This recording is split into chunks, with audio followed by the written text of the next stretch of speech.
എടാ നല്ല ഷർട്ട് ഏതെങ്കിലും ഷർട്ട് എന്താ പരിപാടി? നാട്ടിലുള്ളൊരു കല്യാണം ഉണ്ട്. ഇങ്ങനെ ബാക്കിയുള്ളവരെ കല്യാണം കൊണ്ട് നടക്കും. എനിക്കൊരു കല്യാണമൊക്കെ വേണ്ടേ? ഒപ്പന്റെ ഒരു കല്യാണം കഴിക്കണമെന്ന് കരുതി ഞാനും കല്യാണം കഴിക്കണം എത്ര നിർബന്ധം? അല്ലെങ്കിൽ ബാക്കിയുള്ളവർ കഴിക്കണുണ്ട് കഴിക്കാൻ പലഹാരം. എടാ ഞാൻ അങ്ങനെ ഉദ്ദേശിച്ച് പറഞ്ഞല്ല. ഏത് ലെവൽ ഉദ്ദേശിച്ചാണെങ്കിലും ഞാൻ പറഞ്ഞു എന്നുള്ളൂ. എടാ ഒപ്പുള്ളവന്റെ കയ്യിലേ അനക്കും നോക്കണ്ടെന്ന് ഞാൻ ഉദ്ദേശിച്ചുള്ളൂ. മനസ്സിലാതെ ഇജി വിഷയം ഇവിടെ വിട്ടത് അനക്കിലെ മറുപടി ഞാൻ പറഞ്ഞു. ഇജിനെ കൊണ്ട് കൂടുതൽ പറയിപ്പിച്ചണ്ട. അനക്ക് ഞാൻ അറിയാലോ.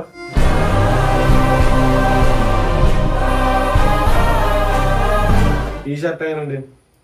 എടാ അതെനിക്ക് പറ്റിയല്ല. എന്താടാ എനിക്ക് പറ്റാതെ? എടാ അതെന്റെ സൈസിന് ചേർന്നല്ല. അത് ശരി. അപ്പൊ അങ്ങനെയൊക്കെ ഉണ്ടല്ലേ? എന്നാ ഇതന്നെ അണക്കിയായിട്ട് ഇപ്പൊ കാണിച്ചത്. ഇന്റെ സൈസിന് പറ്റുമെന്ന് ഞാനൊന്ന് നോക്കട്ടെ. എടാ അതല്ല ഞാൻ ഉദ്ദേശിച്ചേ.